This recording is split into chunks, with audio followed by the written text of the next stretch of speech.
तो द्विघातीय बहुपद है, तो बोल रहा है कि इस बहुपद का शून्य अगर जो अल्फा और बीटा हो तो अल्फा प्लस बीटा का मान क्या होगा। ठीक है, तो तुमको पता है कि अल्फा और बीटा क्या शून्यक है और दोनों का क्या बोला, यहाँ पर योगफल पूछ रहा है। हमने आपको फार्मूला बताया था अल्फा प्लस बीटा बराबर क्या होता है माइनस बी बटे ए। इसको रट लेना है, जो ब्रैकेट है उसको क्या करना होगा, रट लेना है, रट लेना। उसके बाद अब देखते हैं बहुपद में जो एक्स स्क्वायर के साथ में रहता है ए कहलाता है, जो एक्स के साथ में रहेगा वो बी कहलाएगा और जो अकेला बचाएगा वो क्या कहलाएगा सी। किसमें, द्विघातीय बहुपद में। तो अब देख रहे हैं एक्स स्क्वायर के साथ में क्या है, कुछ नहीं तो मल्टीप्लाइड में 1 है, यानी ए बराबर कितना 1, बी बराबर कितना हुआ 1, लेकिन साथ में क्या चीज का चिन्ह है माइनस का, तो बी बराबर भी -1 और सी बराबर कितना 4। कोई दिक्कत यहाँ तक नहीं ना।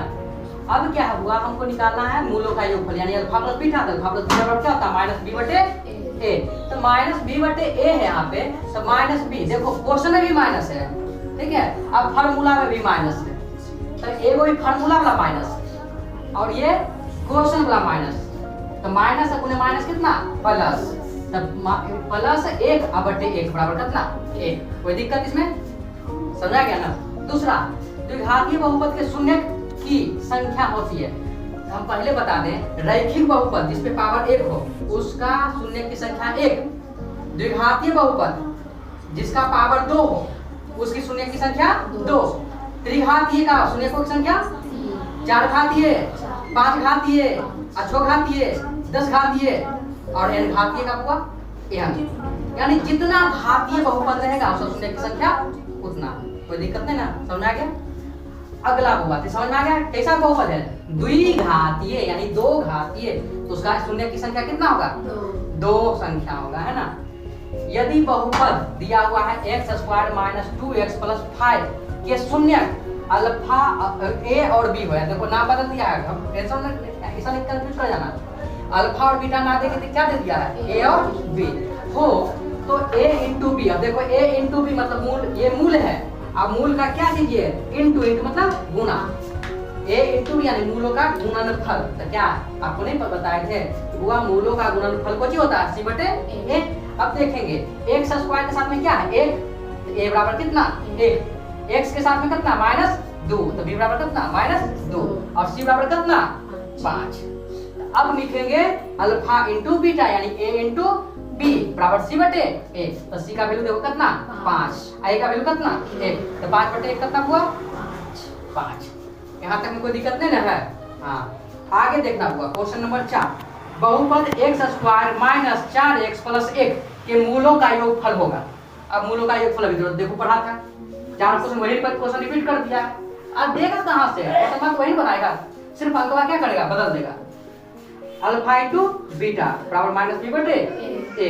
अब देखो ये इसके साथ में ए कहलाएगा, इसके साथ में बी कहलाएगा और अकेला जो बचेगा सी कहलाएगा। एक रूम देखो फार्मूलों में माइनस और क्वेश्चनों में माइनस, तो माइनस अगुने माइनस बराबर कितना प्लस, यानी प्लस 4 बटे 1 बराबर कितना 4। अब पूछ रहा है अगला क्वेश्चन, त्रिघातीय बहुपद का व्यापक रूप क्या होता है। अब कंफ्यूज नहीं करना, कभी कभी क्वेश्चन में बोलता है रैखिक बहुपद जिसपे पावर 1 हो, यानी कि सबसे अधिक घात वाले को ही हम वैसा बहुपद बोलते हैं। तब यहाँ खोजेंगे चर क्या है, तो x है, x पे पावर कितना है 1 है, तो जब पावर 1 हो तो कहलाता है रैखिक बहुपद। क्या कहलाता हुआ रैखिक बहुपद। आगे क्वेश्चन आ जाएगा, ध्यान रखना। अब इसमें अधिकतम पावर कितना है 2 है, तो 2 है, तो ये क्या कहा जाएगा द्विघातीय बहुपद। इसमें अधिकतम पावर कितना है 3 है, देखिए क्या कहलाएगा वो त्रिघातीय। इसमें कितना है 4 घातीय, यानी सबसे बड़का पावर खोजेंगे, देखो यहाँ 3 है, यहाँ 2 है, यहाँ 1 है, सबसे बड़का क्या है 4 है, तो कितना आ जाएगा 4 घातीय, ये त्रिघातीय, द्विघातीय और ये रैखिक या फिर एक घातीय, कुछ भी बोल सकते हैं, है ना। अब हुआ एक ध्यान रखना, आपको क्वेश्चन क्या पूछा त्रिघातीय, क्या पूछ रहा है त्रिघातीय, तो त्रिघातीय क्वेश्चन पूछा था, कौन सा आंसर हो जाएगा हमारा ये, यानी इस क्वेश्चन से हम चारों क्वेश्चन क्लियर हो गया। अब कभी आगे क्वेश्चन ये जाएगा तो वहां क्लियर कर देगा कि ऐसा नहीं कि त्रिघातीय जान गया द्विघातीय को पता नहीं है, ऐसा मत करना। अब कभी कभी क्वेश्चन पूछता पदों की संख्या कितनी है कोई बहुपद में, सपोज दैट कोई भी बहुपद लिए, इसमें पूछेगा कि इसमें पदों की संख्या कितना है, तब पद देखेंगे नहीं, 1 पद 2 पद और 3 पद, तो क्या बोलेंगे इसमें पदों की संख्या 3 है। बोलेगा इसमें पदों की संख्या कितनी है, तो 1 पद और 2 पद। क्लियर? ऐसा क्वेश्चन भी कभी कभी आता है, ध्यान रखना। अब बोल रहा है यदि अल्फा और बीटा, इसे जानते हैं कि शून्य क्या है, किसका शून्य है, इसका x² - 5x + 7 इस बहुपद का शून्य है, क्या चीज, अल्फा और बीटा। तब पूछ रहा है 1/अल्फा + 1/बीटा का मान क्या होगा। क्लियर? ऐसा समझ आप बोल रहे पकड़ो। हाँ, तो यहाँ पर क्या हुआ, अब देखेंगे x² के साथ में क्या चीज 1, x के साथ में क्या चीज -5 और c के साथ मतलब अकेला जो है c उसके साथ हुआ 7। हमरा ए भी पता, बी भी पता और सी भी पता, लेकिन हमको ध्यान क्या रखना, ब्रैकेट में जो फार्मूला है इसको रख लेना, क्योंकि वहां पर निकलता भी है, लेकिन अभी याद करना, 4-5 बार बनाएगी याद हो जाएगा। ठीक है, समझा रहा है, तुमको समझ में आ रहा है? हाँ, अब देखो 1/अल्फा + 1/बीटा बराबर -b/c। अब देख फार्मूला में भी माइनस और क्वेश्चन में भी माइनस, यहाँ क्वेश्चन माइनस लगा हुआ है ना, और फार्मूला में भी माइनस, दोनों जगह माइनस, तो माइनस कौन माइनस प्लस, तो -b/c। तो देखो -b/c, तो -b/c, c का वैल्यू कितना 7, तो माइनस माइनस क्या थी प्लस, प्लस कितना 5/7। कोई दिक्कत है नहीं ना? अब देखो क्वेश्चन नंबर 7।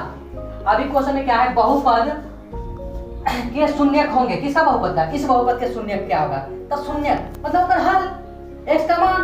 अब पूछेगा इसका कितना मान होगा, देखो द्विघातीय है, तो द्विघातीय का कितना मान 2 गो तुम बताए थे, एकघातीय कितना मान 3 घातीय कितना मान, तब तो हमको ऐसे ही पता चल जाएगा कि द्विघातीय देखकर तो को मान निकलेगा 2 गो मान निकलेगा, x का 2 मान निकलेगा, वही क्या कहलाता शून्य कहलाता। तो बहुपद को क्या करेंगे, गुणनखंड विधि जिस विधि से टूटता है तोड़ देंगे, उसका x का मान निकाल देंगे। देखा क्लोज, बढ़िया से बैठ।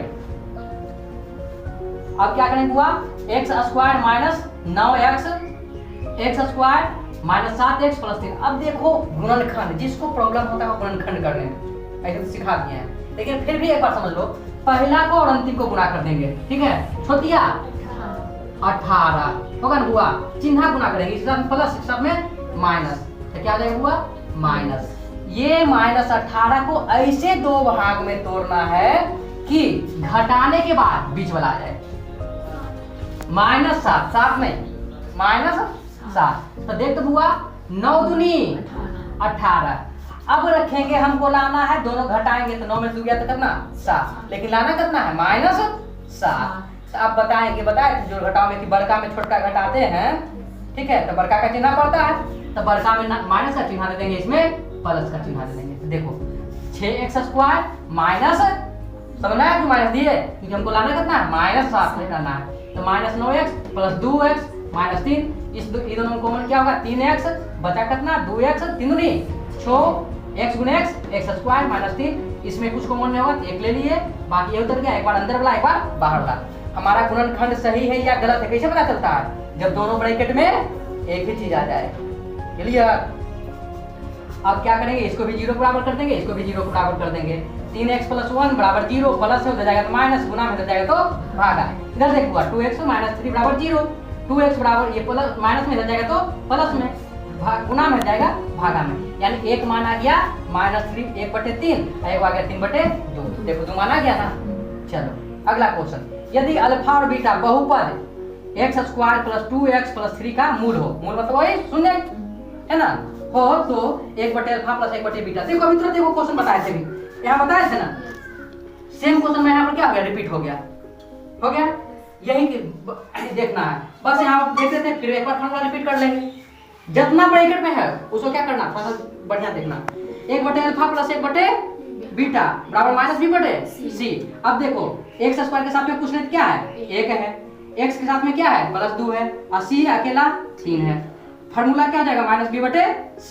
तो b का वैल्यू कितना है 2, फार्मूला में क्या लगल है माइनस लगल है, तो -2/c, c का वैल्यू कितना 3, तो -2/3 आंसर। एकदम ध्यान रखना कि 10 क्वेश्चन पूछेगा ना तो 8 क्वेश्चन इसी से रहेगा, कहां से बाहर से पूछेगा, बस तरीका अंक बदल देगा, बेस यही रहेगा। एक फिर हुआ क्वेश्चन नंबर 9, x² - 3 शून्य होंगे, शून्य मतलब मूल कैसा बहुपद, पहले ये देखना है, द्विघातीय बहुपद है, कैसा हुआ, इसका कितना मान निकलेगा द्विघातीय में द्विघातीय में 2 निकलेगा। क्यों 2 निकलेगा? क्यों 2 निकलेगा बताओ? द्विघातीय बहुपद का शून्यक 2 क्यों निकलेगा? क्योंकि हम जानते हैं कि रैखिक बहुपद जो रहता है वो का एक वैल्यू निकलता है, एक मान निकलता है, द्विघाती का 2 मान निकलता है, त्रिघाती का 3 निकलता है, चारघाती का, यानी जितना घातीय बहुपद रहेगा उतना उसका मान निकलेगा। ठीक है, उसी तरह से इसका कितना मान निकलेगा? ध्यान रखना। अब ऐसा नहीं है, ये सब कॉम्पिटिटिव के एग्जाम में भी पूछ देता है, पूछेगा √2 क्या चीज है, पढ़ में है कि अपढ़ में है, यानी जीके वाले क्वेश्चन में डाल देता है उसको, है मैथ का। अब ध्यान रखना हुआ क्या चीज यहाँ पे कि ये शून्यक निकालना तो शून्य के बराबर कर देंगे। ठीक है, अब यहाँ पर -3 है तो हो जाएगा तो +3। जब भी स्क्वायर हटता है तो दूसरे साइड अंडर रूट जाता है, और 2 साइन के साथ में, एक प्लस और एक माइनस, तो एक प्लस और एक माइनस। तो कहेंगे सर हमरा तो एक वो दिखाई दे रहा मन में, तो बउआ ये जब टूटेगा तो एगो प्लस में आएगा, एगो माइनस में जाएगा, समझ आ गया ना? तो यहाँ एगो +√3 है, एगो -√3, कोई दिक्कत नहीं, 2 वैल्यू। अगला क्वेश्चन देखिए, निम्नलिखित में से कौन सा बहुपद नहीं है? तो बहुपद है कि नहीं है इसके बारे में हम आप लोग को बताए थे। क्या बताए थे? हम ये बताए थे आप लोग को कि यदि जो चर, आप कहेंगे चर और अचर, चर किसे कहते हैं और अचर किसे कहते हैं, वैसा वैल्यू जिसका मान बदलता रहता है, ठीक है, वो चर कहलाता है। जिसका कांस्टेंट रहता है, वेरी नहीं करता है, वो अचर। जैसे x का मान एक क्वेश्चन में 1 आएगा, दूसरे में 5 भी आ सकता है, तीसरे में 6 भी आ सकता है, लेकिन काउंटिंग में 5 का मतलब 5 होता है, यानी जो इसका फिक्स हो, बदलता नहीं हो, वो कांस्टेंट हो गया, यानी अचर। तो चर का मान, चर पे पावर, घात में एक पूर्ण संख्या होनी चाहिए। क्या होनी चाहिए?